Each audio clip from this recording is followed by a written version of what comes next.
Jai Hind friends, welcome to Kalyani IAS Academy. In this lecture we will study famous Indian scientists and their contributions. Now start the lecture and understand Chandrasekhar Venkat Raman. See, Chandrasekhar Venkat Raman or C.V. Raman is famous Indian physicist who got Nobel Prize of Physics in 1930 for Raman effect. Right अब ये Raman effect क्या होता है इसको हम detail से समझते हैं. Right once he was going to foreign country via ship. जब वो शिप पर थे तो उन्होंने देखा कि जो ओशियन वाटर है वो ब्लू दिखाई दे रहा है. Right and he thought why is ocean water blue. और इस पर उन्होंने फिर बाद में जाकर बहुत ज़्यादा स्टडी की थी और रिसर्च की थी. और कुल मिलाकर देखें तो उन्होंने जो लाइट की स्कैटरिंग होती है, स्कैटरिंग ऑफ लाइट पर जो है रिसर्च की और स्टडी की थी. अब यहां पर स्कैटरिंग ऑफ लाइट क्या होता है, देखिए when light ray passes in a medium then the particles of medium absorb the light of different colour and this phenomena is known as scattering.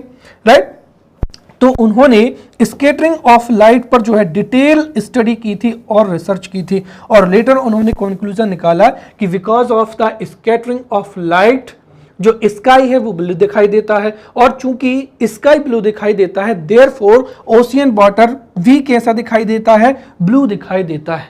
So because of the scattering of light ocean water is blue and this phenomena is known as Raman effect. और ये जो Raman effect है this was discovered on February 28, 1928. और इसी Raman effect के लिए उनको 1930 में क्या मिला था, नोबेल प्राइज ऑफ फिजिक्स मिला था. और इसी वजह से 28 फरवरी is celebrated as National Science Day in India to commemorate the discovery of Raman effect. Right अब मैं आपको यहां पर कुछ चीजें बताना चाहूंगा कि इस टॉपिक से किस तरीके के जो ऑब्जेक्टिव्स हैं वो एग्जाम्स में पूछे जा सकते हैं. The first and most important thing you need to remember is the discovery और इंस्पेंशन. राइट इंडिया के जितने भी साइंटिस्ट हैं उन्होंने या तो किसी साइंटिफिक इंस्ट्रूमेंट को इन्वेंट किया है या फिर किसी प्रिंसिपल या थ्योरम्स की डिस्कवरी की है. तो किसी भी साइंटिस्ट ने जो भी इन्वेंट किया है या जो भी डिस्कवर किया है वो आपको पता ही होना चाहिए. Right for an example question पूछा जा सकता है who discovered crescograph. Option A CV Raman, option B Jagdish Chandra Basu, option C Prafulla Chandra राय.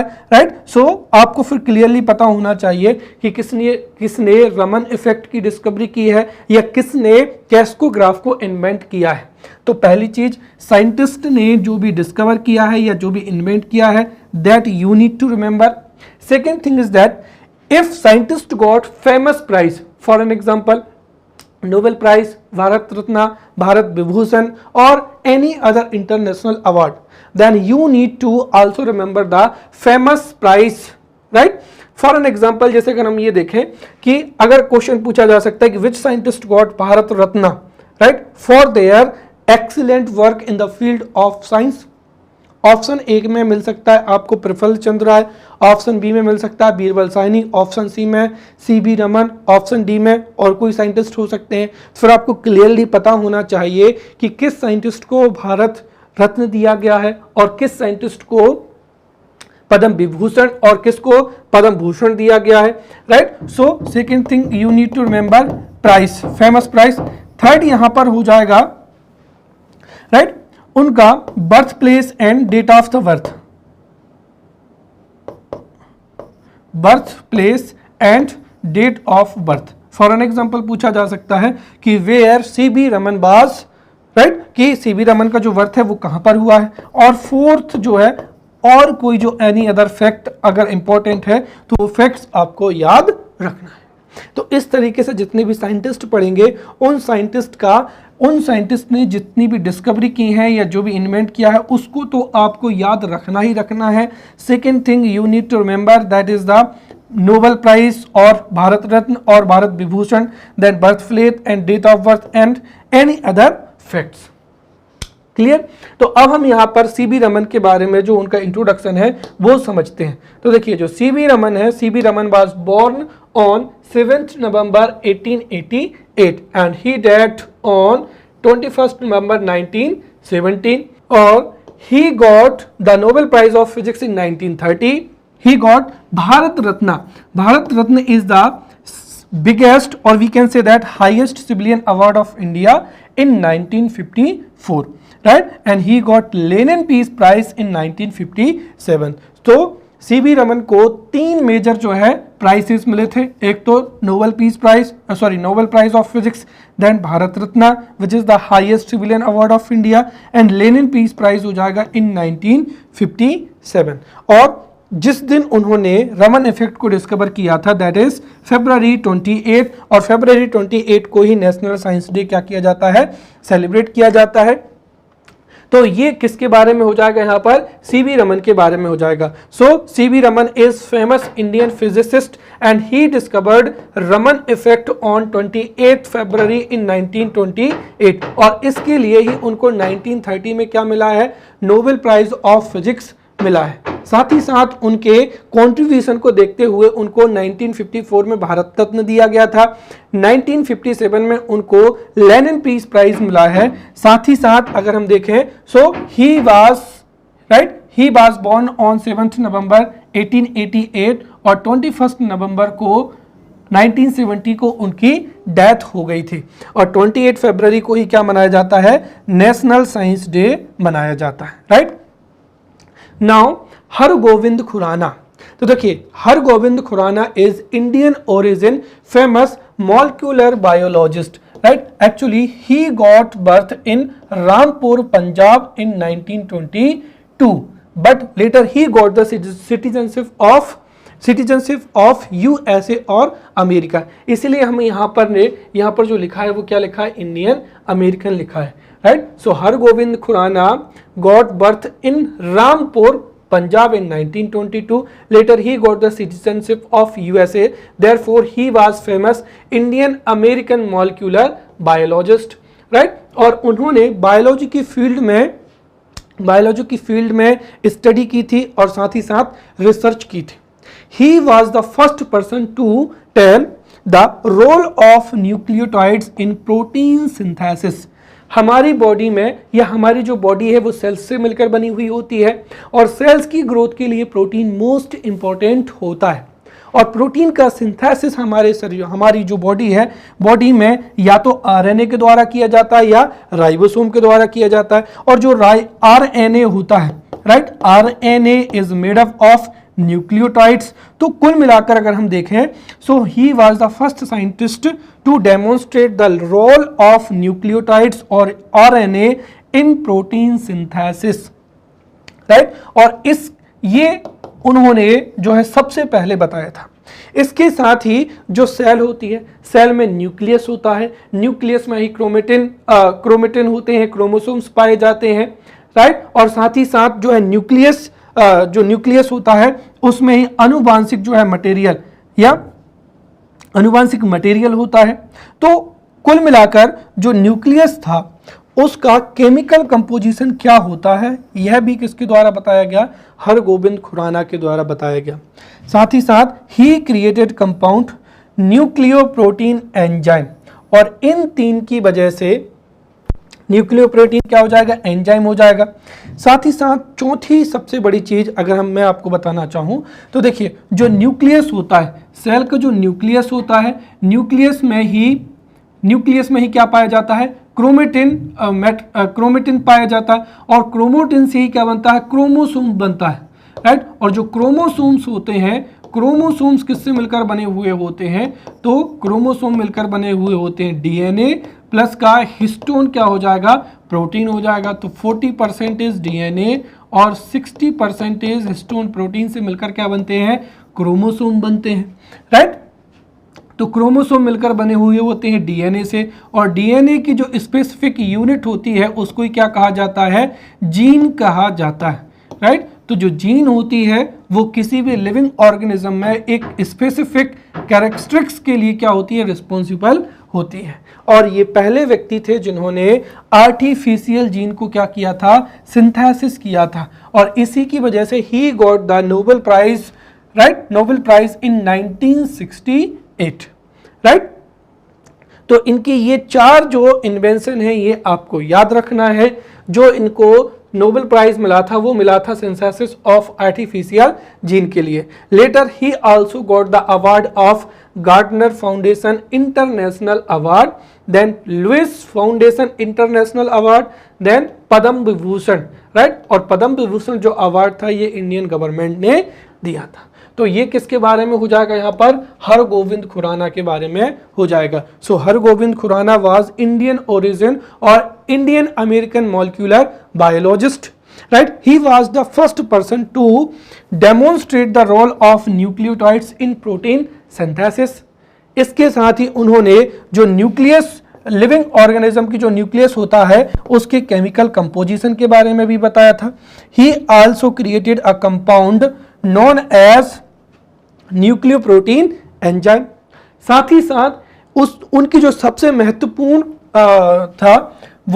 सबसे महत्वपूर्ण कंट्रीब्यूशन था वो क्या था, synthesis of artificial gene. And for synthesis of artificial gene he got Nobel prize in 1968। And उनका जो जन्म हुआ था वो इंडिया में रामपुर पंजाब में 1922 को हुआ था। Now we will study doctor APJ Abdul Kalam. देखिए, doctor APJ Abdul Kalam is famous Indian scientist as well as the youth icon of India, right. India में करोड़ ऑफ जो यूथ हैं वो अब्दुल कलाम को अपना इंस्पिरेशन मानते हैं। उसका रीज़न ये है कि कई लोग जब सक्सेस अचीव करते हैं तो ये पाया जाता है कि उनकी फैमिली इकोनॉमिक स्ट्रॉन्ग होती है और उनको फुल सपोर्ट होता है। बट यहाँ पर डॉक्टर एपीजे अब्दुल कलाम की ना ही तो फैमिली रिच थी और ना ही उनके पास में कोई सपोर्ट था। Doctor APJ Abdul Kalam belonged to a poor family, और इनकी फैमिली इतनी पुअर थी कि वो इनकी फीस भी पे करने में केपेबल नहीं थी, right. Therefore doctor APJ Abdul Kalam began to sell the newspaper to collect the money to pay his school fees, right. और जैसे तैसे उन्होंने न्यूज़पेपर को सेल करके या खुद से ही जो है मनी को अर्न किया और उससे अपनी स्कूल फीस चुकाई और अपना स्कूलिंग कंप्लीट की, देन ग्रेजुएशन किया। उसके बाद में he went to face the SSB interview, right. और जब वो एसएसबी इंटरव्यू किसके लिए होता है, तो ये आर्मी की जो हाईएस्ट पोस्ट होती हैं उनकी रिक्रूटमेंट के लिए एसएसबी इंटरव्यू होता है। जब when he could not crack the SSB interview he try to commit suicide as well, right. परंतु फिर भी एक इंडियन धर्मगुरु थे, राइट, उनके प्रभाव में आकर फिर इन्होंने ना तो सुसाइड की और आकर इन्होंने फिर से जो है मेहनत करना शुरू किया, right. Later in 1962 he joined in COSPAR. मैंने बताया था Indian National Committee for Space and क्या हो जाएगा, रिसर्च हो जाएगा। सो ही ज्वाइंड इन कॉस्पर इन 1962 और इन कॉस्पर बाद में जाकर कन्वर्ट हो गया था किसमें, इसरो में कन्वर्ट हो गया था। तो इसरो से जब ये जुड़े हुए थे तो उस समय पे ISRO was working to develop the launch vehicles, और डॉक्टर एपीजे जो अब्दुल कलाम थे उनके ही एफर्ट से इंडिया ने पहला लॉन्च व्हीकल डेवलप किया था और जिसका नाम क्या था, SLV था, right. So doctor APJ Abdul Kalam was the project director of the SLV programme, right. तो जो सैटेलाइट लॉन्च व्हीकल प्रोग्राम था जिसको डेवलप किया जाना था उसके प्रोजेक्ट डायरेक्टर कौन थे, डॉक्टर एपीजे अब्दुल कलाम थे। और आप इमेजिन कीजिए कि यदि SLV डेवलप ना हुआ होता तो ना ही आज हमारे पास में PSLV होता और ना ही GSLV होता, राइट। तो ये उनकी पहली क्या हो जाएगी, अचीवमेंट्स हो जाएगी कि when he was project director. और उसी समय पर जो इसरो है या इसरो के साइंटिस्ट ने इंडिया के फर्स्ट इंडिजीनियसली जो सैटेलाइट लॉन्च व्हीकल था SLV उसको डेवलप कर लिया था। और इसी वजह से आगे हम SLV के साथ में ASLV, PSLV, राइट, और GSLV जैसे लॉन्च व्हीकल्स को डेवलप कर पाए हैं और जिसकी वजह से इसरो वर्ल्ड फेमस क्या है, स्पेस एजेंसी है। ये उनका हो गया एक फर्स्ट क्या हो जाएगा, इनका अचीवमेंट्स हो जाएगी। इसके साथ ही वो गाइडेड मिसाइल सिस्टम से भी क्या हुए थे, जुड़े हुए थे। अब गाइडेड मिसाइल सिस्टम क्या होता है आप समझिए। जैसे क्या होता था कि हमारे पास में जो मिसाइल्स होती थी, राइट, मिसाइल्स होती थी, राइट, तो जो विदाउट गाइडेड मिसाइल्स होती थी वो इस तरीके से किसी व्हीकल से क्या की जाती थी, जो है उनको लॉन्च किया जाता था। अब इसमें प्रॉब्लम ये थी कि जैसे ये क्या हो जाएगी, मिसाइल हो जाएगी, आप समझिए, राइट। तो जब मिसाइल को लॉन्च किया जाता था तो वो पैराबोलिक पाथ को, जो है पैराबोलिक पाथ को क्रॉस करते हुए जहां पर हम उसको हिट करते थे वहीं पर जाकर क्या होती थी, वो मिसाइल जो होती थी हिट करती थी और वहीं पर क्या हो जाता था, विस्फोट होता था। बट ये जो कन्वेंशनल मिसाइल्स हो जाएंगी उसमें समस्या ये रहती है, जैसे लेट्स से हमने मान लिया कि यहाँ पर कोई जो है, राइट, जैसे मान लिया कि यहाँ पर कोई क्रिमिनल है और जैसे उनको पता चला कि इंडियन आर्मी ने मिसाइल लॉन्च कर दी है, तो ये जो एनिमी है ये हो सकता है इस डायरेक्शन में जा सकता है या इस डायरेक्शन में जा सकता है। तो जब ये इस डायरेक्शन से चला जाएगा तो एनिमी तो यहाँ से भाग जाएगा, बट यहाँ के जो इनोसेंट सिविलियंस हैं हो सकता है उनकी क्या हो जाए, डेथ हो जाए। तो कुल मिलाकर ये कि जो कन्वेंशनल मिसाइल्स रहती हैं उनसे हम जो है एनिमी को, जो है एनिमी के ऊपर मिसाइल तो फायर कर सकते हैं, बट इस बात की कोई गारंटी नहीं हो सकती है कि एनिमी की डेथ ही हो जाए, राइट। इस वजह से जो कन्वेंशनल मिसाइल्स हैं उनको उतना जो है अच्छा नहीं माना जाता है, राइट। इसके लिए जो था हमारे इंडिया में जो गाइडेड मिसाइल सिस्टम था वो डेवलप किया गया और गाइडेड मिसाइल सिस्टम को डेवलप करने में डॉक्टर एपीजे अब्दुल कलाम का बहुत बड़ा क्या है, कंट्रीब्यूशन है, राइट। इसका मतलब क्या हुआ है कि वर्तमान समय में जैसे ही हम क्या करेंगे, मिसाइल को लॉन्च करेंगे, जैसे ये मिसाइल क्या हो जाएगी, लॉन्च हो जाएगी। मान लेते हैं कि हमारा एनिमी इस डायरेक्शन में जा रहा है तो मिसाइल भी अपना पाथ चेंज करके जहां पर एनिमी जाएगा वहीं पर जाकर उसको क्या करेगी, हिट करेगी। अगर एनिमी बैकवर्ड आ रहा है तो यहीं पर आके क्या होगी, मिसाइल हिट करेगी। मतलब एक बार अगर हमने टारगेट को लॉक कर दिया तो उसी टारगेट के ऊपर जाकर जो है मिसाइल क्या होती है, हिट होती है और इस वजह से एनिमी का बच पाना बहुत ही क्या होता है, डिफिकल्ट होता है। इसीलिए जो गाइडेड मिसाइल हैं उनको काफी इफेक्टिव माना जाता है। दूसरी अचीवमेंट्स हो गई और साथ ही साथ इंडिया ने continental ballistic missile, continental ballistic missile का मतलब क्या हुआ कि जैसे हमारे पास में मिसाइल्स तो हैं बट उनकी रेंज अगर 500 किलोमीटर ही है तो हम हमारे एनिमी को जो है उनसे ज़्यादा नुकसान नहीं पहुंचाते हैं। But if we have missiles having range of 5000 kilometre then हम हमारे इंडिया से ही बैठे बैठे चाइना है या जो हमारे नेबरिंग कंट्रीज हैं वहां पर हम हमारे एनिमी को जो है डिस्ट्रॉय कर सकते हैं। तो एपीजे अब्दुल कलाम के एफर्ट से इंडिया ने अग्नि और पृथ्वी जैसी जो कॉन्टिनेंटल बैलिस्टिक मिसाइल्स हैं, राइट, उस टेक्नोलॉजी को क्या किया है, डेवलप किया है।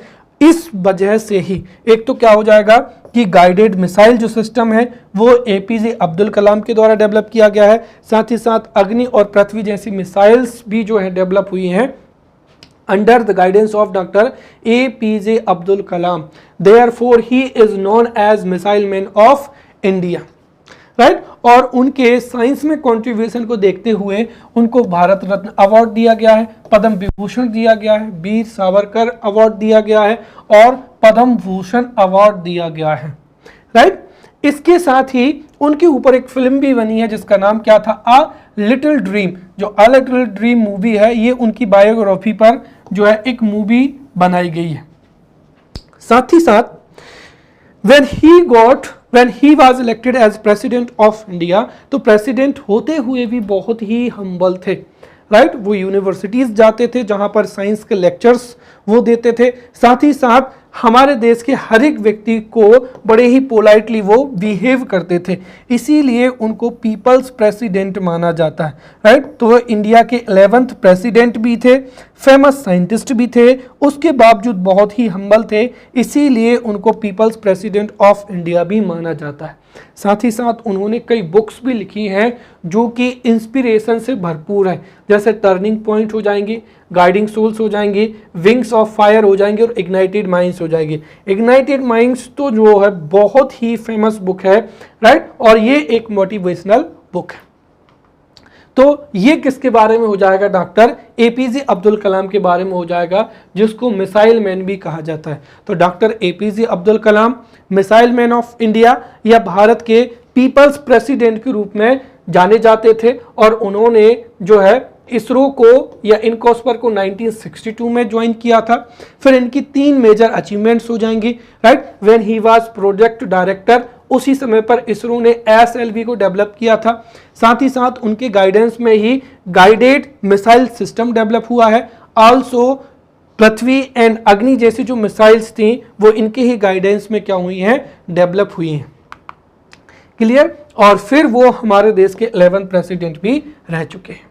नेक्स्ट हम पढ़ेंगे यहां पर विक्रम साराभाई, राइट। सो ये जो हमारा टॉपिक चल रहा है इसके पहले we have studied space technology. तो आपको पता होगा कि इंडिया में स्पेस प्रोग्राम जो शुरू हुआ है वो डॉक्टर विक्रम साराभाई के एफर्ट से ही शुरू हुआ है, right, with the help of doctor Vikram Sarabhai, right. In 1962 in COSPER, Indian National Committee for Science and Research was established in India and he was the first chairman of INCOSPER. Therefore, he is also known as father of space program in India. साथ ही साथ India में space technology की field में research and innovation को बढ़ावा देने के लिए he tried to open 40 institutes, right, in the field of space and research. तो और वो इसमें सक्सेस भी रहे थे। So he open 40 institutes of space and research. Clear. साथ ही साथ उन्होंने स्पेस टेक्नोलॉजी के अलावा atomic energy, right, electronics and many other fields में काफ़ी रिसर्च की थी, राइट, और काफ़ी जो थीसिस पेपर्स थे वो भी रिलीज किए थे। He wrote 86 scientific research papers. तो उन्होंने 86 साइंटिफिक जो रिसर्च पेपर थे उनको भी क्या किया था, जो है रिलीज किया था। साथ ही साथ मैं आपको बता दूं कि इनकॉस्पर भी इस्टेब्लिश हुआ था डॉक्टर विक्रम साराभाई के एफर्ट से ही, और इनके ही एफर्ट से ही 1963 में तुम्बा इक्वेटोरियल रॉकेट लॉन्चिंग स्टेशन क्या हुआ था, एस्टेब्लिश हुआ था, जहां पर इंडिया के जो सैटेलाइट लॉन्च व्हीकल है जैसे SLV, PSLV, GSLV ये डेवलप किए जाते हैं। और लेटर जो TERLS है इसको रीनेम किया गया और इसका नया नाम क्या हो जाएगा, Vikram Sarabhai space centre, right. तो ये विक्रम साराभाई के बारे में हो जाएगा। तो doctor Vikram Sarabhai is the father of space programme. उनके ही एफर्ट से इनकॉस्पर एस्टेब्लिश हुई थी और इनके ही एफर्ट से TERLS एस्टेब्लिश हुई थी, और इसी वजह से जो तुम्बा इक्वेटोरियल लॉन्चिंग स्टेशन है उसका नया नाम क्या है, विक्रम साराभाई स्पेस सेंटर है। और इसी स्पेस सेंटर में SLV, PSLV, GSLV जैसे जो लॉन्च व्हीकल्स हैं वो डेवलप किए जाते हैं। इसके अलावा, राइट, इन्होंने 86 साइंटिफिक जो रिसर्च पेपर्स हैं वो भी रिलीज किए थे। साथ ही साथ एटॉमिक एनर्जी या इलेक्ट्रॉनिक्स या मैनी अदर फील्ड्स में स्टडी भी की थी। साथ ही साथ ही open 40 institutes of space and क्या हो जाएगा, रिसर्च हो जाएगा। Clear. Now we will study doctor Jagdish Chandra Bose.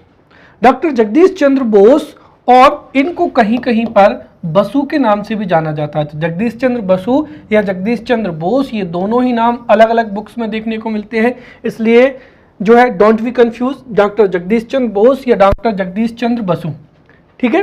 तो डॉक्टर जगदीश चंद्र बसु या Bose was famous and brilliant scientist, और ये ऐसे साइंटिस्ट थे he had in depth knowledge of physics, biology, botany as well as archaeology. तो ये ऐसे ब्रिलियंट साइंटिस्ट थे जिनको फिजिक्स, बायोलॉजी, बॉटनी और आर्कियोलॉजी का इन डेप्थ नॉलेज था। साथ ही साथ इन्होंने बायोलॉजी, बॉटनी और फिजिक्स में मेजर कॉन्ट्रीब्यूशंस भी दिए हैं। हम शुरुआत करते हैं इनके फिजिक्स के कॉन्ट्रीब्यूशंस के।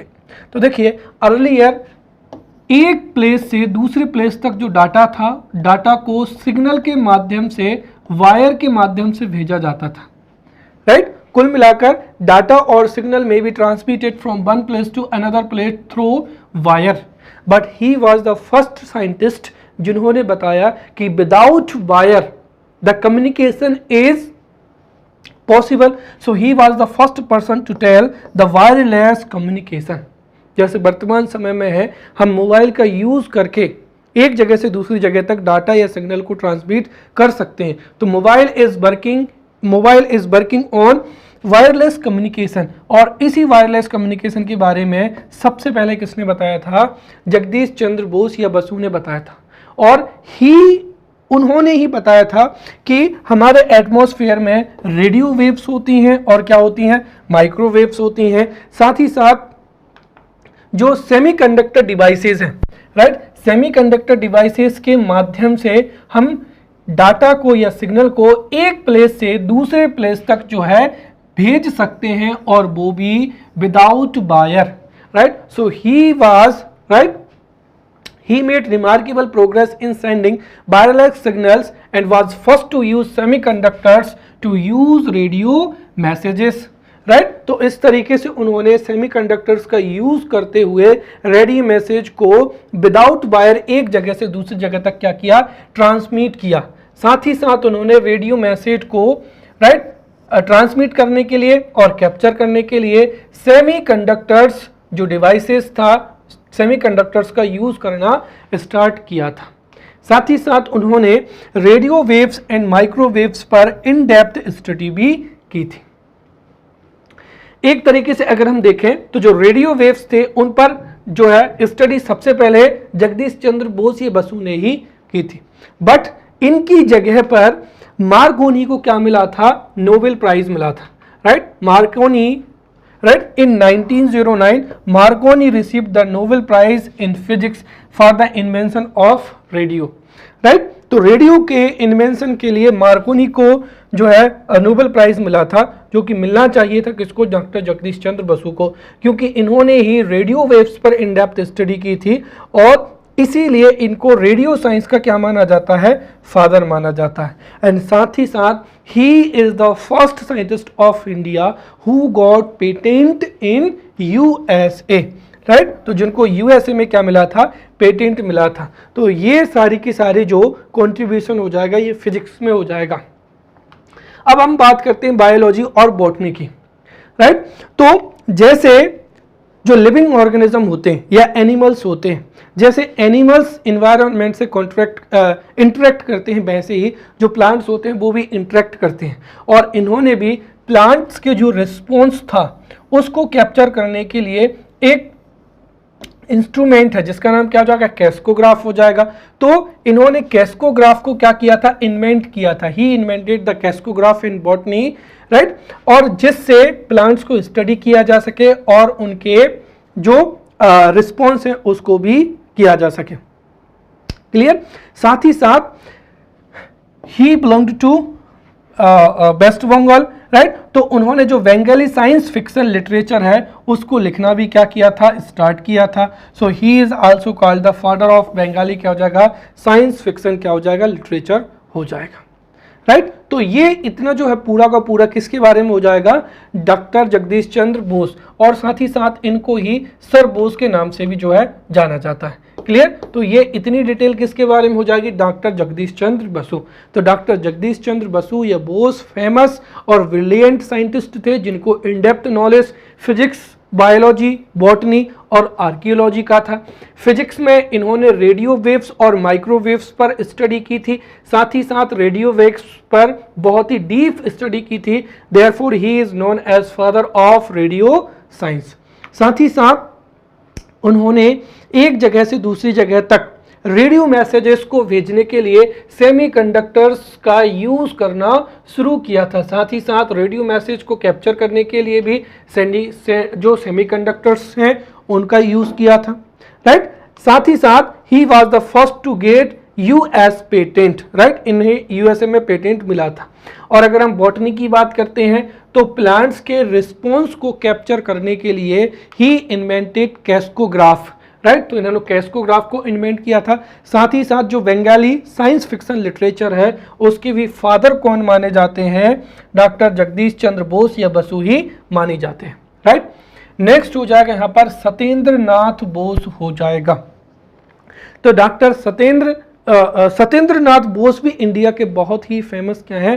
साइंटिस्ट हैं, और इन्होंने बताया था कि मैटर में यह जो एटम होता है, एटम में कई क्या होते हैं? पार्टिकल्स होते हैं, और इन्होंने कई माइन्यूट और टाइनी पार्टिकल्स के बारे में बताया था, राइट। जिसमें से एक क्या हो जाएगा, फर्मियन पार्टिकल हो जाएगा और दूसरा क्या हो जाएगा, बोसॉन पार्टिकल हो जाएगा, राइट। तो जो फर्मियन पार्टिकल है इसका ओरिजिनल आइडिया दिया था सत्येंद्र नाथ बोस ने, परंतु जो फर्मियन पार्टिकल है उसका जो नेमिंग हुआ था वो किसी अदर साइंटिस्ट के नाम पर हुआ था।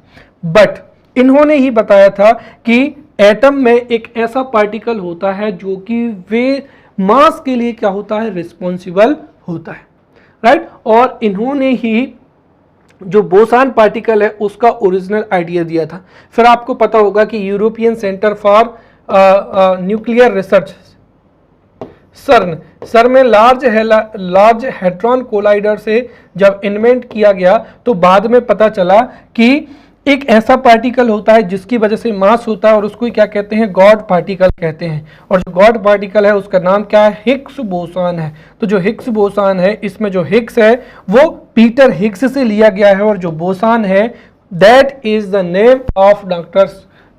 Name of Satyendra Nath Bose, right. तो इस तरीके से इन्होंने जो बोसान पार्टिकल है या हिग्स बोसान पार्टिकल है उसका आइडिया पीटर हिग्स को दिया था। ये हो गई इनका पहला कंट्रीब्यूशन। सेकंड क्या हो जाएगा कि आपको पता होगा कि at normal temperature there are 3 states of matter, solid, liquid and gas, right. Satyendra Nath Bose ने जो 5th स्टेज थी, 4th कौन सी मानी जाती, प्लाज्मा, और 5th स्टेज के बारे में इन्होंने ओरिजिनल आइडिया दिया था। तो इन्होंने ही सबसे पहले मैटर की 5th स्टेज के बारे में बताया था। फिर आइंस्टीन ने उसी को कैलकुलेट किया था और बाद में जाकर अगर हम देखें तो मैटर की जो 5th स्टेज है वो आइंस्टाइन कंडेंसेट जो स्टेट है ये अभी एक्सेप्ट की जाती है। तो इस तरीके से 5th स्टेज के बारे में ओरिजिनल आइडिया सत्येंद्र नाथ बोस ने दिया। बोसान पार्टिकल के बारे में इनका ओरिजिनल आइडिया था, फर्मियन पार्टिकल के बारे में भी इनका ओरिजिनल आइडिया था, ठीक है। तो इस तरीके से अगर हम देखें तो सत्येंद्र नाथ बोस इंडिया के फेमस साइंटिस्ट थे जिन्होंने एटम में टाइनी पार्टिकल्स के आइडियाज दिए थे, राइट। इन्होंने फर्मियन पार्टिकल का भी ओरिजिनल आइडिया दिया था और बोसान पार्टिकल का भी ओरिजिनल आइडिया दिया था, जिसमें से फर्मियन जो पार्टिकल है उसका जो नामकरण हुआ है वो किसी अदर साइंटिस्ट के नाम पर हुआ है, बट जो गॉड पार्टिकल है जिसकी वजह से मास होता है, राइट, उसका नाम है हिग्स बोसान। तो जिसमें से जो बोसान है वो सत्येंद्र नाम का ही क्या है, सत्येंद्र नाम के बोस से ही बोसान लिया गया है। साथ ही साथ इन्होंने मैटर की जो 5th स्टेज है बोस आइंस्टाइन कंडेंसेट स्टेट उसके बारे में भी इन्होंने अपने आइडियाज जो है प्रेजेंट किए थे। नेक्स्ट हो जाएंगे doctor Homi Jehangir Bhabha, right. India में 2 व्यक्ति, राइट, एक हो जाएंगे कौन, Vikram Sarabhai, right, Vikram Sarabhai. Vikram Sarabhai is the father of space programme in India. वैसे ही इंडिया में जो न्यूक्लियर प्रोग्राम है उसके फादर या आर्किटेक्ट कौन माने जाते हैं, डॉक्टर होमी जहांगीर भाभा ही माने जाते हैं, क्योंकि डॉक्टर होमी जहांगीर भाभा के एफर्ट से ही 1948 में न्यूक्लियर एनर्जी कमीशन क्या हुआ था, एस्टेब्लिश हुआ था, राइट। तो जो न्यूक्लियर एनर्जी है हमारे देश में alternative energy and clean energy के लिए न्यूक्लियर एनर्जी बहुत ही बेस्ट मानी जाती है। साथ ही साथ एक पावरफुल कंट्री या डिफेंस को स्ट्रॉन्ग करने के लिए न्यूक्लियर वेपन भी जो है अच्छे माने जाते हैं और उसके लिए न्यूक्लियर प्रोग्राम को रन करना बहुत ही क्या था, इंपॉर्टेंट था। तो जैसे ही हमारा देश आज़ाद हुआ था होमी जहांगीर भाभा के एफर्ट से ही 1948 में ही एटॉमिक एनर्जी जो कमीशन था वो एस्टेब्लिश हुआ था और इसके चेयरमैन भी कौन थे, डॉक्टर होमी जहांगीर भाभा ही थे। तो हम कह सकते हैं कि जो न्यूक्लियर प्रोग्राम जो है वो होमी जहांगीर भाभा के द्वारा ही शुरू किया गया है। Therefore he is known as the architect of Indian atomic energy. फिर इसके साथ ही वर्ल्ड कॉन्फ्रेंस ऑफ एटॉमिक जो साइंटिस्ट थी उसकी कॉन्फ्रेंस हुई थी 1953 में इन जेनेवा में, उसके भी ये क्या थे, प्रेसिडेंट थे। साथ ही साथ हम कह सकते हैं कि जब इंडिया का न्यूक्लियर प्रोग्राम आगे बढ़ता चला गया तो उसी प्रोग्राम की वजह से 1974 में हमने पहला न्यूक्लियर टेस्ट किया था। तो जो फर्स्ट न्यूक्लियर टेस्ट था वो 1974 में हुआ था और उसमें भी इनका काफ़ी एफर्ट था और एक तरीके से हम कह सकते हैं कि डॉक्टर होमी जहांगीर बाबा के विजन की वजह से इंडिया आज एक न्यूक्लियर पावर क्या है, कंट्री है, राइट। तो ये हो जाएगा यहाँ पर डॉक्टर होमी जहांगीर बाबा के बारे में।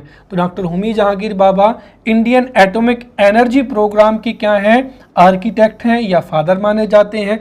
इनके एफर्ट से ही 1948 में एटॉमिक एनर्जी कमीशन या न्यूक्लियर एनर्जी कमीशन जो है इस्टेब्लिश हुआ था। साथ ही साथ 1953 में जिनेवा में जो world conference of atomic scientist हुई थी उसके भी प्रेसिडेंट यही थे। और जो फर्स्ट न्यूक्लियर टेस्ट था उसमें भी इनका जो था काफ़ी इंपॉर्टेंट रोल था। और इनके एफर्ट से ही इंडिया आज एक न्यूक्लियर पावरफुल क्या है, कंट्री है।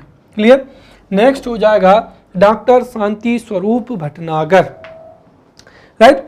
तो डॉक्टर शांति स्वरूप भटनागर का जन्म दादेन शाहपुर में हुआ था, जो कि वर्तमान समय में है, कहाँ पर है, पाकिस्तान में है। तो डॉक्टर शांति स्वरूप भटनागर का जन्म शाहपुर पाकिस्तान में 1894 में हुआ था, राइट। साथ ही साथ उनके कंट्रीब्यूशन को देखते हुए 1941 में ब्रिटिश गवर्नमेंट ने उन्हें नाइटहुड की क्या दी थी, उपाधि दी थी। अब शांति स्वरूप भटनागर क्यों महत्वपूर्ण माने जाते हैं? देखिए, अगर साइंस की फील्ड में हमको इनोवेशन या साइंस की फील्ड में हमको नॉलेज गैदर करना है तो उसके लिए प्रॉपर क्या होनी चाहिए, लेबोरेटरीज होना चाहिए। क्योंकि लेबोरेटरीज में ही एक्सपेरिमेंट किए जा सकते हैं और एक्सपेरिमेंट के बेस पर ही जो है साइंस में रिसर्च किया जा सकता है, राइट। तो शांति स्वरूप भटनागर ऐसे व्यक्ति हैं जिन्होंने इंडिया में लेबोरेटरीज को ओपन करने में काफ़ी एफर्ट्स किए थे और इनके एफर्ट्स से ही इंडिया में कई लेबोरेटरीज इस्टेब्लिश्ड भी हुई थी। Therefore he is known as father of laboratories, right. तो इनके एफर्ट से ही जो है लेबोरेटरीज इस्टेब्लिश हुए। साथ ही साथ जो CSIR था, यहाँ पर एक चीज़ ध्यान रखें, 1942 में ही CSIR council of scientific and research की इस्टेब्लिशमेंट 1942 में हुई थी। और जब हमारा देश आज़ाद हो गया था तो इनके चेयरमैनशिप में ही उसको री इस्टेब्लिश किया गया था, राइट। तो जब हमारा देश आज़ाद हुआ उस समय पे जो चेयरमैन थे वो कौन थे, डॉक्टर शांति स्वरूप भटनागर हो जाएंगे। और इनके एफर्ट से ही जो है कई रिसर्च लेबोरेटरीज भी ओपन किए गए। बाद में इंडियन गवर्नमेंट ने इनके नाम पर ही शांति स्वरूप भटनागर जो है अवार्ड देना शुरू किया है। इसके अलावा भी अगर हम देखें तो उन्होंने अमलगम कोलाइड्स और इंडस्ट्रियल केमिस्ट्री, राइट, इंडस्ट्रियल जो केमिस्ट्री है या अमलगम कोलाइड्स है, इसकी फील्ड में भी इन्होंने क्या किया था, रिसर्च किया था। साथ ही साथ मैग्नेटिक केमिकल्स, तो मैग्नेटिक केमिकल्स हो जाएगा या इंडस्ट्रियल केमिस्ट्री हो जाएगा या अमलगम कोलाइड्स हो जाएंगे, इस फील्ड में इन्होंने रिसर्च की थी, राइट। तो ये जो है पूरा का पूरा किसका हो जाएगा, यहाँ पर डॉक्टर शांति स्वरूप भटनागर जी का जो है डिटेल हो जाएगी। तो यहाँ पर डॉक्टर शांति स्वरूप जो भटनागर हैं ये at the time of independence CSIR के चेयरमैन थे और इनके एफर्ट से इंडिया में कई लेबोरेटरीज जो है इस्टेब्लिश हुई थी, इसलिए इनको फादर ऑफ क्या माना जाता है, रिसर्च लेबोरेटरीज भी माना जाता है। नेक्स्ट हो जाएगा यहाँ पर बीरबल साहनी।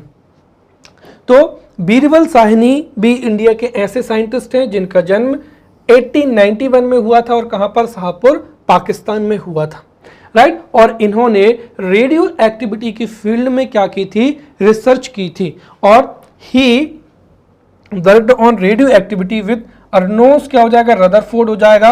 और नाइल्स बोर के साथ में इन्होंने जो था रेडियो एक्टिविटी के ऊपर, रेडियो एक्टिविटी पर क्या की थी, रिसर्च की थी। साथ ही साथ Birbal Sahni obtained DSc degree from university of London and क्या हो जाएगा, कैम्ब्रिज हो जाएगा। और साथ ही साथ उन्होंने बायोलॉजी में और फॉसिल्स में भी क्या किया था, रिसर्च किया था। क्लियर। तो ये यहाँ पर बीरबल साहनी का कंट्रीब्यूशन हो जाएगा और इनका जो मेन कंट्रीब्यूशन है वो किस में है, रेडियो एक्टिविटी पर रिसर्च करना है। तो Birbal Sahni was born in Shahpura Pakistan, right, he did research work on radioactivity with Arnold Rutherford and Niels Bohr। ठीक है, चलिए नेक्स्ट वेंकट रमन रामकृष्णन। तो Venkat Raman Ramakrishnan is also famous scientist who got Nobel Prize of Chemistry in 2019। और इनको केमिस्ट्री का नोबेल प्राइज क्यों मिला है? क्योंकि he is the scientist to tell the function and structure of ribosomes, right? तो आपको पता होगा कि जो सेल होती है, राइट, सेल में कई सेल ऑर्गेनेल होते हैं, जैसे माइटोकॉन्ड्रिया हो जाएगा जहां पर सेल में रेस्पिरेशन होता है और वहीं पर जो फूड है उसका ऑक्सीडेशन होता है, एनर्जी का प्रोडक्शन होता है। वैसे ही राइबोसोम होते हैं, राइबोसोम जो है वो एंडोप्लाज्मिक रेटिकुलम के ऊपर पाए जाते हैं और राइबोसोम का जो कार्य होता है वो क्या हो जाएगा? प्रोटीन सिंथेसिस हो जाएगा।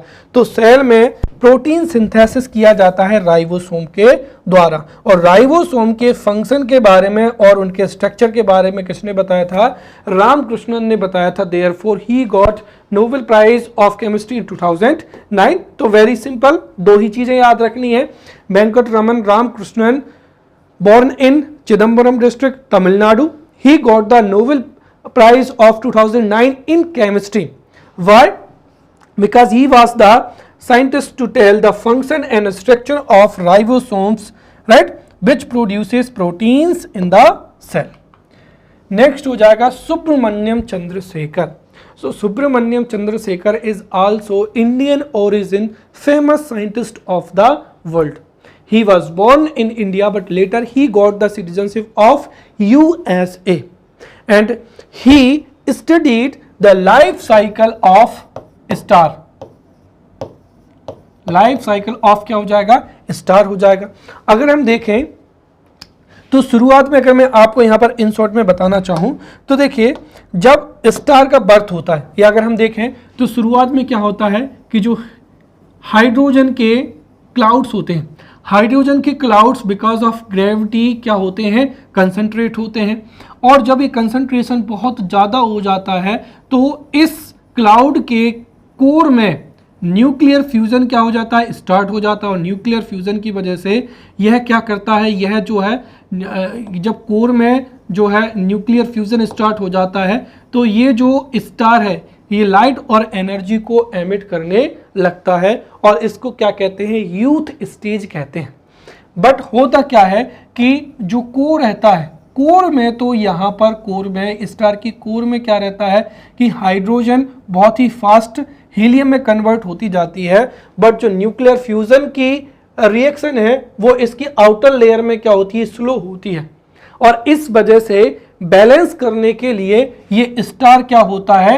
स्प्रेड होना शुरू होता जाता है और धीरे धीरे ये क्या होता है? फैलने लगता है, जिसको रेड गाइंट क्या कहते हैं? रेड गाइंट स्टार कहते हैं, राइट। जैसे अगर हम देखें तो हमारा सन की अभी क्या है? यूथ स्टेज है। लेटर जब सन रेड गाइंट स्टार में कन्वर्ट होगा तो जो मरकरी है या वीनस है ये किस में चले जाएंगे? ये सारे के सारे जो है सन में क्या हो जाएंगे? विलीन हो जाएंगे। इसके बाद में ये जो स्टार होता है, जब रेड गाइंट स्टार्ट हो जाता है तो इसमें फिर क्या होता है? विस्फोट होता है। तो विस्फोट के बाद में ये white dwarf, right, white dwarf planet में व्हाइट डॉर्फ में कन्वर्ट होगा या फिर न्यूट्रॉन या पल्सर जो न्यूट्रॉन, राइट, या अगर इसका जो वेट है, अगर इसका वेट जो है 1.44 ऑफ सन से कम होगा तो ये व्हाइट डॉर्फ रहेगा। अदरवाइज, राइट, अदरवाइज ये जो है न्यूट्रॉन स्टार में कन्वर्ट हो जाएगा, जिसमें पुनः क्या होगा? विस्फोट होगा, तो पल्सर में कन्वर्ट हो जाएगा और लेटर ये किस में कन्वर्ट हो जाएगा? ब्लैक होल में कन्वर्ट हो जाएगा। तो ये मैंने आपको शॉर्ट में लाइफ साइकिल के बारे में बताया। तो इसी लाइफ साइकिल के बारे में किसने बताया था? चंद्रशेखर वेंकट रमन ने बताया था। और उन्होंने ही बताया था कि कौन सा स्टार जो है व्हाइट ड्वार्फ में कन्वर्ट होगा। He explained which star will change to white dwarf star. और इसके लिए उन्होंने 1.44 सोलर मास का जो था कंसेप्ट दिया था। और जो 1.44 सोलर मास है इसको ही क्या कहते हैं? चंद्रशेखर लिमिट कहते हैं। तो यदि रेड गाइंट जो स्टार है उसका मास जो है सन के 1.44 के बराबर होता है या उससे कम होता है तो व्हाइट ड्वार्फ में क्या हो जाता है? कन्वर्ट रहता है, राइट। और इस तरीके से अगर हम देखें तो वो क्या थे, फेमस एस्ट्रोफिजिसिस्ट थे, और चंद्रशेखर सीमा के बारे में उन्होंने बताया था, therefore he got Nobel prize in 1983। और यूएस गवर्नमेंट ने इनके कंट्रीब्यूशन को देखते हुए इनके नाम पर एक टेलीस्कोप भी बनाया है, जिसका नाम क्या है, चंदा टेलीस्कोप। तो Chandra telescope was established by USA government to commemorate doctor Subramaniam Chandrasekhar, right. तो इनके बारे में 3 चीजें याद रखनी है। सुब्रमण्यम चंद्रशेखर इंडियन ओरिजिन के फेमस फिजिसिस्ट हैं, जिन्होंने लाइफ साइकिल ऑफ स्टार के बारे में बताया था। इन्होंने ही बताया था कि which star will change to white dwarf state, और इन्होंने ही चंद्रशेखर लिमिट के बारे में बताया था। क्लियर। नेक्स्ट हो जाएगा यहाँ पर मेघनाथ साहा। तो देखिए Meghnath Saha was also famous physicist, right. और इन्होंने भी स्टार के बारे में या स्टार्स पर जो है स्टडी की थी।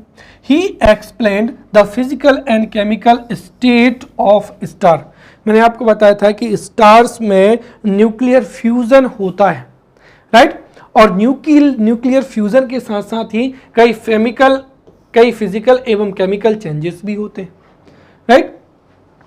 तो स्टार्स में जो फिजिकल एंड केमिकल चेंजेस होते हैं उनको स्टडी करने के लिए इन्होंने एक साहा इक्वेशन दी थी, राइट। तो ये आप याद रखें, साहा इक्वेशन, राइट। तो Meghnath Saha provided Saha equation, and this Saha equation explains the physical and chemical states of star, right। इसके साथ ही जब वो स्टूडेंट थे तो उन्होंने जगदीश चंद्र बसु या जगदीश चंद्र बोस, राइट, वही जो कि रेडियो साइंस के क्या है, फादर हैं, जिन्होंने कैस्कोग्राफ को इन्वेंट किया है।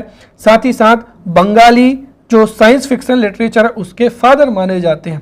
तो उन जगदीश चंद्र बोस से एजुकेशन लिया है। साथ ही साथ फेमस केमिस्ट प्रफुल्ल चंद्र राज, जिनके बारे में हम आगे पढ़ेंगे, उनसे एजुकेशन इन्होंने लिया था।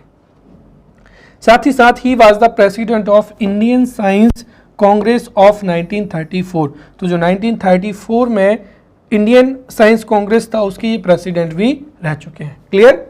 तो जो मेघनाथ साहा हैं, Meghnath Saha is famous Indian scientist, right, जिनका जन्म 1893 में हुआ था। कहां पर, ढाका में, राइट। और ये इंडिया के फेमस एस्ट्रोनॉमिकल साइंटिस्ट थे, राइट, जिन्होंने साहा इक्वेशन दी थी। और साहा इक्वेशन से हम स्टार्स में जो फिजिकल एवं केमिकल स्टेट होते हैं उसको क्या कर सकते हैं, समझ सकते हैं। नेक्स्ट हो जाएगा चिंतामणि नागेश रामचंद्र राव। तो देखिए वर्तमान समय में अगर हम बात करते हैं करंट, राइट, करंटली इंडिया के जो फेमस साइंटिस्ट हैं उनमें से जो इंपॉर्टेंट या हम ये कह सकते हैं कि जो मोस्ट फेमस है वो क्या हो जाएंगे, चिंतामणि नागेश रामचंद्र राव हो जाएंगे। तो Chintamani Nagesh Ramchandra Rao is the famous and brilliant scientist of India. और ये वर्तमान समय में नाउ चिंतामणि नागेश रामचंद्र राव, राइट। तो चिंतामणि नागेश रामचंद्र राव, जिसको CN रामचंद्र राव के राव से भी जाना जाता है, राइट। तो जो रामचंद्र राव है ये इंडिया के करेंटली या वर्तमान के फेमस क्या है, साइंटिस्ट है, राइट। और ये फेमस क्या है, केमिस्ट है। तो CN राव इंडिया के वर्तमान के फेमस साइंटिस्ट हैं, राइट। और ये स्ट्रक्चरल केमिस्ट्री और साथ ही साथ सॉलिड केमिस्ट्री के लिए वेल नोन क्या है, साइंटिस्ट है। तो पहली चीज तो ये हो गई कि ये इंडिया के करंट के फेमस साइंटिस्ट हैं और ये सॉलिड केमिस्ट्री और स्ट्रक्चरल जो केमिस्ट्री है उसके फेमस साइंटिस्ट हैं। He was born on 38 June 1934 in Bangalore, right. और एक तरीके से इन्होंने स्ट्रक्चरल केमिस्ट्री में और सॉलिड केमिस्ट्री में इतनी स्टडी की है और रिसर्च की है कि इन्हें नोबेल प्राइज को छोड़कर दुनिया में जितने भी अवार्ड हैं वो पूरे के पूरे अवार्ड इनको मिल चुके हैं। तो साइंस की फील्ड में एकमात्र इनको नोबेल प्राइज नहीं मिला है, otherwise he got all the awards in the chemistry field. साथ ही साथ इनको 84 यूनिवर्सिटी से ऑनररी डॉक्टरेट की क्या दी गई है, जो है अवार्ड भी दिया गया है। साथ ही साथ अगर हम देखें तो ये न्यूज़ में क्यों है, he is serving as the head of the scientific advisory council to the prime minister of India. तो प्राइम मिनिस्टर ऑफ इंडिया को साइंस की फील्ड में एडवाइस देने के लिए काउंसिल होती है, और इस काउंसिल के जो हेड हैं वो कौन हो जाएंगे, रामचंद्र राव हो जाएंगे। साथ ही साथ he is also the director of the international centre for material क्या हो जाएगा, साइंस हो जाएगा। तो ये इनके बारे में डाटा हो जाएगा। तो चिंतामणि नागेश रामचंद्र राव जो इंडिया में प्राइम मिनिस्टर की साइंटिफिक एडवाइजरी काउंसिल है उसके क्या है, हेड हैं। साथ ही साथ ये सॉलिड केमिस्ट्री और स्ट्रक्चरल केमिस्ट्री के वर्ल्ड फेमस क्या हैं, साइंटिस्ट हैं। इनको नोबेल प्राइज़ के अलावा सारे के सारे जो हैं अवार्ड्स मिल चुके हैं, और 84 यूनिवर्सिटीज से इनको ऑनररी डॉक्टरेट्स की जो है डिग्री भी मिल चुकी है। नेक्स्ट हो जाएंगे यहाँ पर जयंत विष्णु नार्लिकर। तो Jayant Vishnu Narlikar was born on 19 July 1938 in Kolhapur. तो इनको कोल्हापुर में इनका क्या हुआ था, बर्थ हुआ था। अब देखिए क्या होता है कि जो साइंस होती है, राइट, अगर साइंस को आपके जो जैसे अगर हमने कहा कि साइंस की थ्योरीज या प्रिंसिपल्स तो क्या होते हैं, सेम होते हैं, बट अगर उनमें हम इंडिजीनियसली एग्जाम्पल्स को अवेलेबल नहीं करेंगे तो बच्चों को समझ में नहीं आएगा। तो जयंत विष्णु नार्लिकर वे साइंटिस्ट हैं जिन्होंने इंग्लिश, हिंदी और मराठी लैंग्वेज में टेक्स्ट बुक लिखी है, और इन्होंने साइंस को इस तरीके से रिप्रेजेंट किया है, या इन तीनों लैंग्वेज में इस तरीके से प्रेजेंट किया है कि वो बच्चों में क्या है, बहुत फेमस हो गया है या पॉपुलराइज किया है, right. So he is known for the popularize science, right, in the Hindi, English and Marathi language, right. तो ये इंडिया के फिजिसिस्ट हैं, और इनका जो मेजर कंट्रीब्यूशन है वो ये है कि इन्होंने साइंस को पॉपुलराइज किया है, और इन्होंने इंग्लिश, हिंदी और मराठी लैंग्वेज में जो है कई साइंस की बुक्स भी लिखी। साथ ही साथ जो स्टेडी स्टेट थ्योरी है यूनिवर्स के, उसको भी क्या किया है, इन्होंने प्रेजेंट किया है। देखिए जो फ्रेड होयल थे, राइट, फ्रॉइड होयल is the exponent of the होयल थ्योरी ऑफ द फिजिक्स। तो फ्रेड होयल ने जो होयल थ्योरी थी वो प्रेजेंट की थी। तो इन्होंने जो होयल थ्योरी थी, राइट, उसके आधार पर अपनी थ्योरी दी जिसका क्या नाम दिया है, होयल नॉर्निकल क्या हो जाएगी, थ्योरी हो जाएगी, राइट। तो इस तरीके से इन्होंने होयल नॉर्निकल थ्योरी दी है, और साथ ही साथ ये स्टेडी स्टेट थ्योरी यूनिवर्स के जो एक्सपांसन से रिलेटेड है उसके जो है फेमस साइंटिस्ट माने जाते हैं। क्लियर। तो जयंत विष्णु नार्लिकर का बर्थ जो है 1938 में हुआ है, कहाँ पर, कोल्हापुर में हुआ है। साथ ही साथ he is known for popularise science, so he is known to popularise science, और इन्होंने इंग्लिश, हिंदी और मराठी लैंग्वेज में क्या किया है, साइंस को पॉपुलर किया है। नेक्स्ट क्या हो जाएगा, एम विश्वेश्वरैया।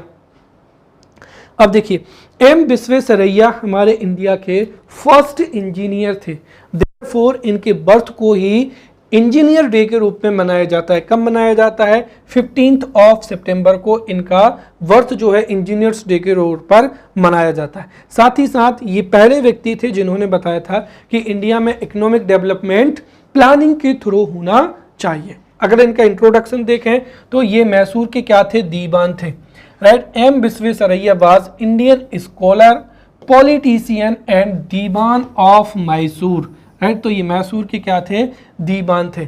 साथ ही साथ he was the first engineer of modern India, right. और क्या हुआ था, इनको 1909 में he was appointed as the chief engineer of Mysore state, और इन्होंने मैसूर में जो कृष्णा सागर लेक है और कृष्णा सागर डैम है, राइट, उनके कंस्ट्रक्शन में या इस प्रोजेक्ट में मेजर रोल प्ले किया था। Therefore he was awarded Bharat Ratna in 1955। साथ ही साथ इंडिया में इकोनॉमिक डेवलपमेंट कैसा होना चाहिए, इसके लिए इन्होंने इकोनॉमिक प्लानिंग की भी क्या की थी, जो थी एडवोकेसी की थी। साथ ही साथ इन्होंने 1917 में गवर्नमेंट इंजीनियरिंग कॉलेज को इस्टेब्लिश करने की भी जो है एफर्ट्स किए थे, राइट। तो एम विश्वेश्वरैया के बारे में दो चीज़ें याद रखनी। M Visvesvaraya was the M Visvesvaraya was the first engineer of modern India. Therefore उनके वर्थ को 15 सितंबर को ही किस रूप में, इंजीनियर्स डे के रूप में मनाया जाता है। साथ ही साथ he was the first person to advocate economic planning in India. Clear. चलिए अब नेक्स्ट हो जाएंगे यहां पर श्रीनिवास, मिस्टर श्रीनिवास रामानुज हो जाएगा, राइट। तो जो श्रीनिवास रामानुज है, Srinivasa Ramanujan is the famous mathematician of the world. या अगर हम ये कहें कि वर्ल्ड के जितने भी फेमस मैथमेटिशियन हैं उनमें डॉक्टर जो मिस्टर श्रीनिवास रामानुजन है उनका नाम जरूर उल्लेख होगा। साथ ही साथ अगर हम देखें तो इनकी डेथ भी बहुत ही यंग एज में हो गई थी, केवल और केवल 34 ईयर्स में। ऐसा माना जाता है कि जो निवास रामानुज थे इनको मैथ्स इतनी ज़्यादा पसंद थी कि ये मैथ्स कॉलेज में ये मैथ्स पढ़ते थे, राइट। मैथ्स में ये टॉप करते थे और बाकी के सब्जेक्ट में ये क्या हो जाते थे, फेल हो जाते थे। और इन्होंने इनकी कॉलेज लाइफ में ही कई थ्योरम्स को क्या किया था, राइट, कई थ्योरम्स को एक्सप्लेन किया था और उन थ्योरम्स को जो है ब्रिटेन भेजा था। लेटर फिर एक हेडली नाम के जो थे मैथमेटिशियन थे उन्होंने इनको ब्रिटेन जो था इनवाइट किया था। फिर ये ब्रिटेन चले गए और वहाँ पर इन्होंने कई जो है मैथमेटिकल थ्योरीज को क्या किया था, एक्सप्लेन किया था, राइट। और ऐसा माना जाता है कि इनके साथ में क्या समस्या थी कि ये किसी भी थ्योरम का लॉजिकल एक्सप्लेनेशन नहीं दे पाते थे। ऐसा माना जाता है कि इनकी डाइटी थी, राइट, ये इनकी जो कुल देवी थी, इनकी कुल देवी इनको सपने में आकर मैथ्स पढ़ाती थी, इसीलिए ये कई मैथमेटिकल थ्योरम्स का उत्तर जानते थे बट उसका लॉजिक नहीं जानते थे। इसलिए शुरुआत में इन्होंने मैथमेटिक्स है उसको स्टडी किया और फिर बाद में जाकर कई एल्जेब्रिक कंप्यूटेशन की जो है एल्जेब्रिक कंप्यूटेशन की कई थ्योरम्स को क्या किया था, बताया था। साथ ही साथ उनका जो सबसे बड़ा कंट्रीब्यूशन है, he used the formulas to tell the difference between zero and infinity. Infinity and zero में डिफरेंस क्या होता है, इन्फिनिटी का यूज कैसे होता है, राइट। एक तरीके से इन्होंने इन्फिनिटी का यूज करना सिखाया, राइट। और इसीलिए हॉलीवुड में इनके ऊपर एक फिल्म बनी है, the man who knew infinity, right. और ये हॉलीवुड में मूवी है और यूपीएससी में यहाँ से प्रीलिम्स में क्वेश्चन भी पूछा गया है। द फेमस साइंटिस्ट, राइट, जिसकी बायोग्राफी पर हॉलीवुड में मूवी बनी है जिसका नाम है the man who knew infinity, उनका नाम क्या है, निवास रामानुज है, जो कि तमिलनाडु से थे। हालांकि जब ये ब्रिटेन में थे तो इनकी तबीयत बहुत ज़्यादा खराब हो गई थी और जैसे ये इंडिया आए तो आफ्टर 2 और 3 मंथ्स ही गॉट डेड और इनकी 34 ईयर में ही क्या हो गई थी, डेथ हो गई थी, राइट। तो ये यहाँ पर जो है हमने श्रीनिवास रामानुज के बारे में जो है हमने यहाँ पर पढ़ा है, राइट। तो Ramanujan was the world famous and leading mathematician of the world. उनका जन्म तमिलनाडु में हुआ था और उन्होंने एल्जेब्रिक कंप्यूटर से रिलेटेड कई प्रकार की थ्योरम्स को अवेलेबल कराया था, राइट। साथ ही साथ इन्फिनिटी का यूज कैसे किया जाता है वो बताया था, राइट। तो इसीलिए इनको जो है फेमस मैथमेटिशियन माना जाता है। नेक्स्ट हो जाएगा राजा रमन्ना।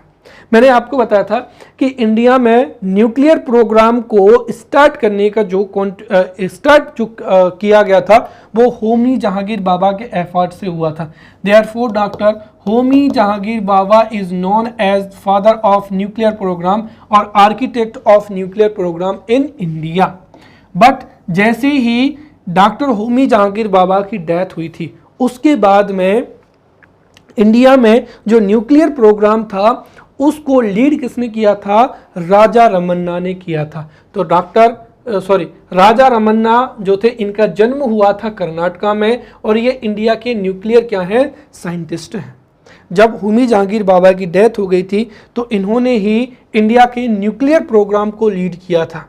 साथ ही साथ इनके एफर्ट से ही इंडिया का जो फर्स्ट न्यूक्लियर टेस्ट हुआ था 1974 में जिसका नाम था स्माइलिंग बुद्धा। तो स्माइलिंग बुद्धा जो कि इंडिया का first nuclear underground nuclear test था जो कि 18 मई 1974 को कंडक्ट किया गया था, उसमें मेजर रोल किसने प्ले किया था, राजा रमन्ना ने किया था, राइट। इसीलिए इनको फादर ऑफ इंडियन न्यूक्लियर क्या माना जाता है, प्रोग्राम माना जाता है, क्योंकि इनके अंडर ही जो है न्यूक्लियर फर्स्ट न्यूक्लियर क्या हुआ था, टेस्ट हुआ था, राइट। और इनको शांति Swarup Bhatnagar science and technology award मिला था। चलिए अब अगर आप वीडियो देख रहे हैं तो हम शांति स्वरूप भटनागर जी को भी पढ़ चुके हैं। शांति स्वरूप भटनागर कौन थे, आई वुड टेल यू। तो शांति स्वरूप भटनागर CSIR के चेयरमैन थे, जिन्होंने इंडिया में लेबोरेटरीज को एस्टेब्लिश करने में मेजर रोल प्ले किया था। Therefore Shanti Swarup Bhatnagar is known as father of laboratories, और उनकी डेथ के बाद में उनके नाम से अवार्ड दिया जाता है। और यही अवार्ड जो है किसको दिया गया, राजा रमन्ना को दिया गया। साथ ही साथ इनको पद्म भूषण भी दिया गया है, कब, 1973 में। क्लियर। तो Raja Ramanna is the famous Indian nuclear scientist, जिनका जन्म कर्नाटका में हुआ है। He was the person, right, जिनके गाइडेंस से ही जो फर्स्ट न्यूक्लियर टेस्ट है वो कंडक्ट किया गया था 1974 में।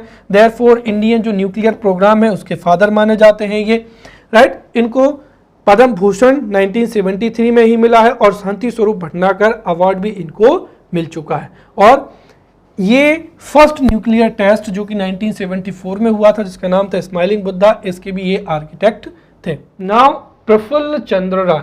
तो प्रफुल्ल चंद्र राय इंडिया के फेमस और ग्रेट केमिस्ट हैं, ये एंटरप्रेन्योर हैं और ग्रेट क्या है, टीचर है। तो Prafulla Chandra Ray is great chemist, entrepreneur and great teacher of India. इन्होंने इंडिया में केमिकल इंडस्ट्री की क्या थी, शुरुआत की थी, या he led the foundation of chemical industry in India. अर्थात केमिस्ट्री का यूज इंडस्ट्रीज में कैसे किया जाता है, इसकी शुरुआत प्रफुल्ल चंद्र राय ने ही की थी। उनकी ऑटोबायोग्राफी है, और ऑटोबायोग्राफी क्या है, life and experience of Bengali chemist. और इनको टाइटल क्या दिया गया है, मास्टर ऑफ नाइट्राइट्स का। क्यों, क्योंकि इन्होंने Prafulla Chandra Ray manufactured ammonium nitrate and mercurous nitrate. तो इन्होंने अमोनियम नाइट्रेट्स और मर्क्यूरस नाइट्रेट्स को मैन्युफैक्चर किया था। साथ ही साथ इन्होंने मॉडर्न इंडस्ट्रीज को भी क्या किया था, मॉडर्न इंडस्ट्रीज के फाउंडेशन को लेड किया था। साथ ही साथ इन्होंने नाइट्रोजन एसिड और साल्ट पर क्या किया था, स्टडी की थी, राइट। तो इन्होंने नाइट्राइट्स पर काफ़ी रिसर्च की थी, नाइट्रोजन एसिड पर रिसर्च की थी। Therefore he got the title of master of nitrites. और इन्होंने एक ग्रंथ लिखा जिसका नाम क्या है, हिस्ट्री ऑफ हिंदू ग्रंथ। इंडियन जो केमिकल सोसाइटी थी वो इनके द्वारा 1924 में क्या की गई थी, इस्टेब्लिश्ड की गई थी, राइट। तो इस तरीके से अगर हम देखें तो जो प्रफुल्ल चंद्र राय थे, Prafulla Chandra Ray was great chemist, entrepreneur and great teacher of India. उनकी कंट्रीब्यूशन को देखें तो पहला कंट्रीब्यूशन क्या हो जाएगा, he led the foundation of chemical industry in the country. साथ ही साथ उन्होंने इंडियन केमिकल सोसाइटी को भी फाउंड किया था, राइट। आल्सो अगर उन्होंने रिसर्च की थी तो he had research on nitrogen acid and salts, और अमोनियम नाइट्रेट और मर्क्यूरस नाइट्रेट्स को भी मैन्युफैक्चर किया था। Therefore he was given the title of master of nitrites. साथ ही साथ उन्होंने एक तो ऑटोबायोग्राफी लिखी जिसका नाम है life and experience of Bengali chemist, और उन्होंने एक बुक भी लिखी है जिसका नाम क्या हो जाएगा, history of Hindu chemistry, right. So in this way we have studied the famous scientist of India, right. और एक चीज और मैं आपको बताना चाहूंगा कि जो फेमस साइंटिस्ट हैं वो मेंस में भी हैं, राइट। तो मेंस में यूनिट 7 पेपर 3 की यूनिट 7 में फेमस इंडियन साइंटिस्ट को भी पढ़ना है। तो जितने भी मेंस में जितने भी फेमस साइंटिस्ट थे उनको भी हमने पढ़ा है। इसके अलावा भी जो इंडिया के जितने भी साइंटिस्ट हैं उनके बारे में भी पढ़ा है। तो हमने यहाँ पर प्री के लिए तो बहुत ही डेप्थ में पढ़ा है, साथ ही साथ मेंस में भी अगर क्वेश्चंस पूछे जाएंगे तो अगर आपके पास में राइटिंग स्किल अच्छी है तो आप जो है इस टॉपिक से जो है मेंस के लिए भी बहुत अच्छे से प्रिपेयर कर सकते हैं, right. So we will meet in next lecture, till then thank you.